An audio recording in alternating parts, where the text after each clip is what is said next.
Have you ever heard of a ghost fleet trapped in ice? Imagine two cutting-edge ships vanishing into the Arctic, never to return. No distress calls, no survivors, just whispers in the snow and bones buried in ice. What happened to 129 of Britain's finest sailors? Why did the most advanced expedition of its time turn into one of history's darkest maritime tragedies? Was it lead poisoning, mutiny, cannibalism, or something even stranger? Stay with us as we uncover the chilling tale of Franklin's lost expedition. A story of ambition, survival, and secrets frozen in time. In the 1840s, Britain ruled the waves. Its navy was the pride of the empire, and its explorers were heroes. But there was one challenge left: the Northwest Passage, a legendary sea route connecting the Atlantic to the Pacific through the icy waters of the Arctic. In 1845, Sir John Franklin, a 59-year-old naval officer with a long history of exploration, was given command of a mission to conquer the passage once and for all. He commanded two state-of-the-art ships, HMS Erebus, HMS Terror. They were retrofitted with steam engines, iron-reinforced hulls, and 3 years of supplies, including over 30,000 pounds of preserved meat and more than 8,000 tins of canned food. 129 men set sail. They were prepared for anything, or so they thought. On May 19th, 1845, Erebus and Terror departed from Greenhithe, England. By July, they were seen by whalers in Baffin Bay. That was the last confirmed sighting. From there, they sailed into Lancaster Sound and into oblivion. They spent the first winter at Beechey Island, where 3 sailors died and were buried. Then they pushed further south into uncharted ice. But something went wrong.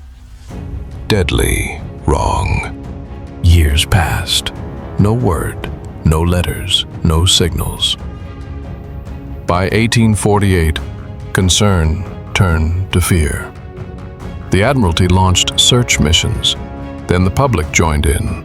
Over 30 expeditions would scour the Arctic in the coming years, desperate to find any sign of Franklin and his crew.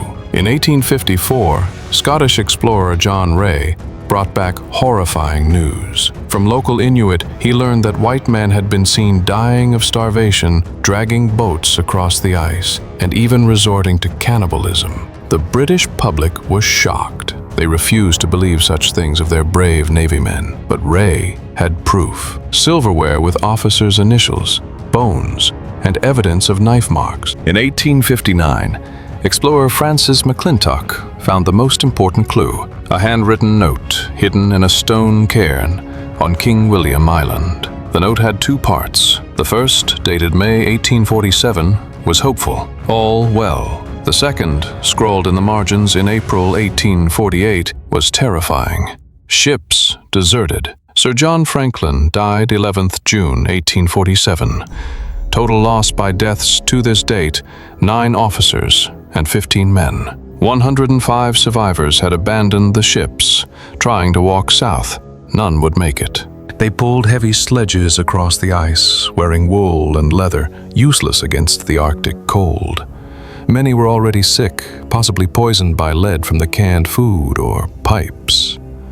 Some boats were found later, packed with supplies and corpses. One skeleton had a loaded shotgun, another had boots tied with leather straps. It was clear they were ready to die fighting, against each other or something worse: starvation, frostbite, scurvy, madness. The Arctic took them all. In the 1980s, Canadian archaeologist Dr. Owen Beatty exhumed the 3 bodies from Beechey Island. The corpses were almost perfectly preserved. Autopsies showed high lead levels, lung disease, possibly scurvy. Later studies confirmed lead contamination from the tinned food and ship plumbing. For many men, it was a slow, quiet poisoning. For over 150 years, Erebus and Terror were lost beneath the ice. But in 2014, a breakthrough: Parks Canada found HMS Erebus in Queen Maud Gulf. 2 years later, they found HMS Terror in Terror Bay. The ships were intact, plates still on tables, books in drawers. It was a time capsule beneath the sea. Why did they return to the south? Did some men try to reboard them? Were they abandoned too late? Inuit oral histories, once ignored, have proven crucial. They describe the ships, trapped men starving, and desperate survivors.